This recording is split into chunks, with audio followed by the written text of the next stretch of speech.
The man of truth, Abu Bakr as-Siddiq, the Caliph of Rasul. Abu Bakr as-Siddiq, Abu Bakr as-Siddiq.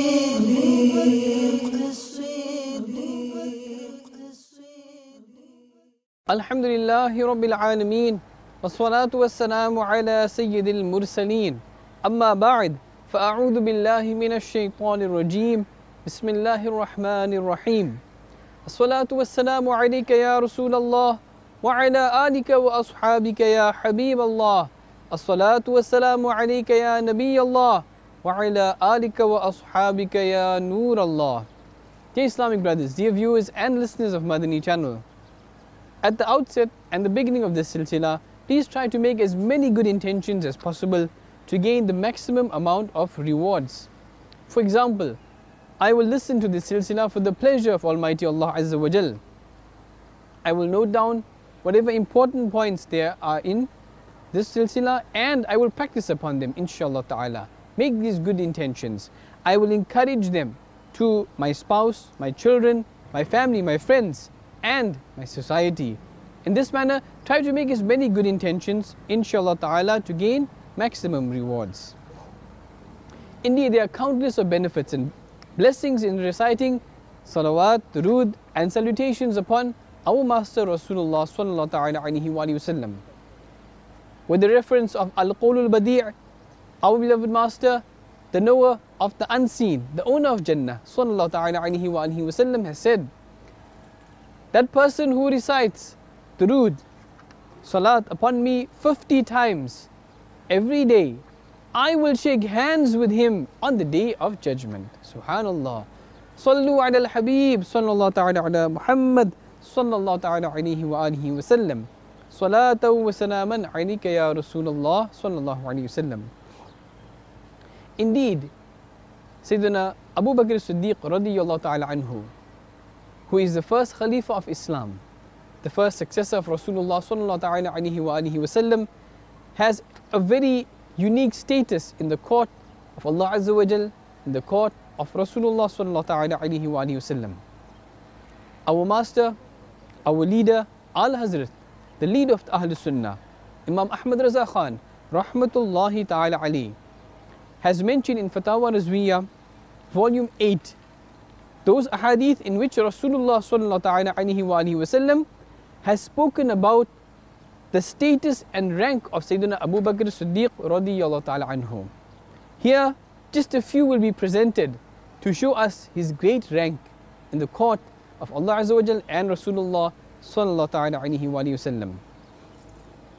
It is narrated by Hibrul Ummah, Sayyidina Abdullah ibn Abbas radiyallahu ta'ala anhuma, that once the Holy Prophet sallallahu ta'ala alayhi wa sallam and his blessed companions, the Sahaba Kiram alayhimur ridwan, they went into a pond.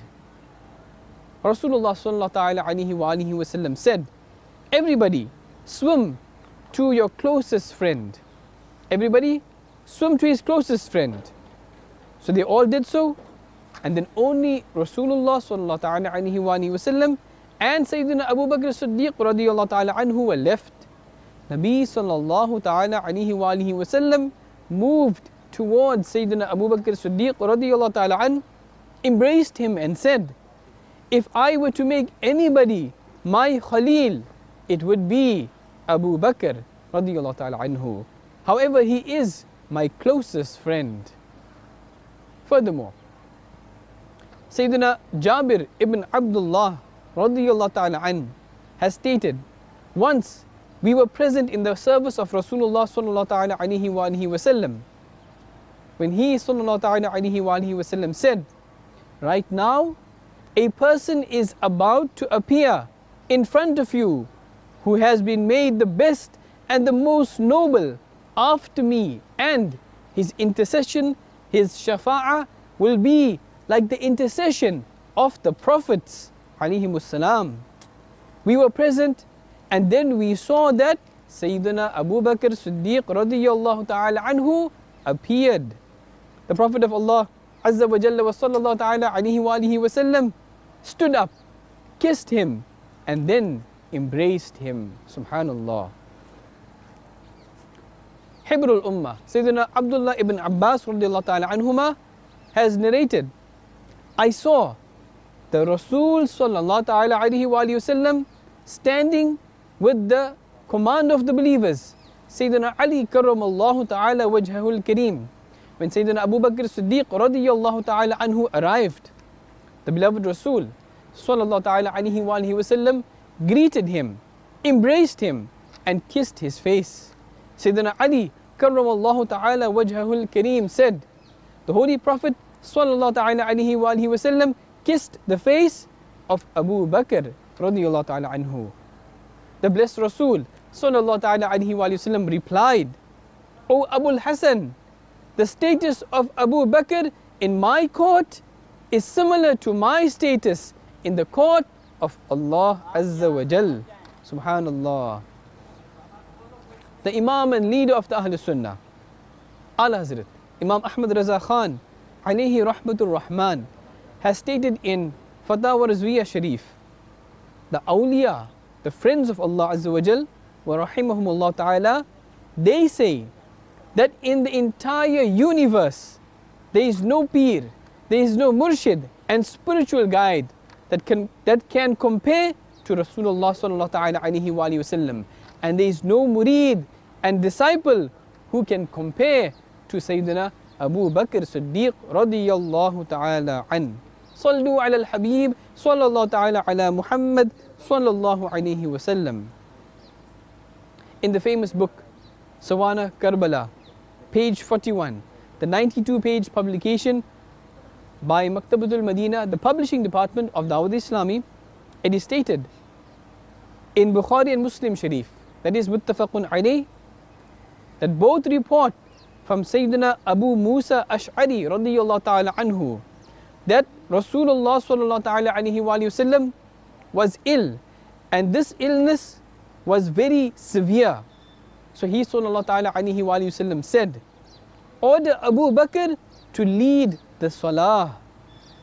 Sayyidatuna Aisha Siddiqah radiyallahu ta'ala anha, our beloved mother, said, Ya Rasulullah sallallahu ta'ala alayhi wa sallam, he is soft-hearted. He will not be able to stand in your place to lead the salah.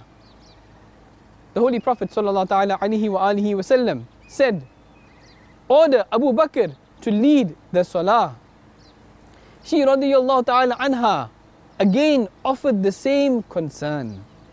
The Holy Prophet sallallahu ta'ala alayhi wa sallam made the same order again with emphasis. So Sayyidina Abu Bakr Siddiq radiyallahu ta'ala anhu led the salah during the lifetime of Rasulullah sallallahu ta'ala alayhi wa sallam. That is his life in this world, the apparent life. This hadith is mutawatir, means it has a mass transmission because it has been narrated by Ummul Mu'mineen, the mother of the believers, Sayyidatuna Aisha radiyallahu ta'ala anha, Ibn Mas'ud, Ibn Abbas, Ibn Umar, Abdullah ibn Zam'a, Abu Sa'id, Ali ibn Abi Talib, Hafsa radiyallahu ta'ala anhum ajma'een, and others. The scholars say that this blessed hadith is clear evidence that Sayyidina Abu Bakr Siddiq radiyallahu ta'ala anhu is conclusively more highly ranked than all of the other Sahaba Ikram, all the other companions alayhimur ridwan, and is the most worthy and capable of Khilafah and leadership. Dear Islamic brothers, dear viewers and listeners of Madani channel, it is the sign of a true devotee that at every moment the essence of his life is the remembrance of his beloved.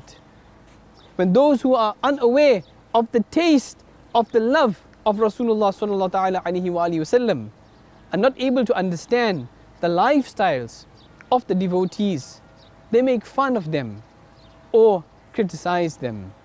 Advising such people and expressing the passion of true devotees with great feeling, a poet says, do not object to anyone's movement Do not make fun of anyone's grief. To whoever he wants, he grants his favor. This is the nature of the love of the Prophet. Subhanallah. By Allah Azza wa Jal, indeed, even if a millionth of a particle of the love of Rasulullah sallallahu ta'ala alayhi wa alihi wasallam possessed by Sayyidina Abu Bakr Siddiq radiyallahu ta'ala anhu is granted to us, we would be successful in both worlds. On the occasion of the Hijrah, the migration from Makkatul Mukarramah, Zadahullahu Sharafu wa Ta'udhima, to Madinatul Munawwarah, Zadahullahu Sharafu wa Ta'udhima, the confidant, the worthy successor and the closest friend to Rasulullah sallallahu ta'ala alayhi wa alihi wasallam, that is Sayyidina Abu Bakr Siddiq radiyallahu ta'ala anhu, presented a remarkable and matchless example of love and devotion.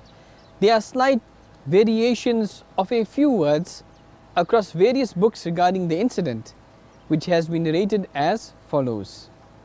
When the Sultan of both worlds, the merciful Prophet sallallahu ta'ala alayhi wa alihi wasallam, approached the cave of Thawr, Sayyidina Abu Bakr Siddiq radiyallahu ta'ala anhu went into the cave. He cleaned it and filled all the holes that were present there.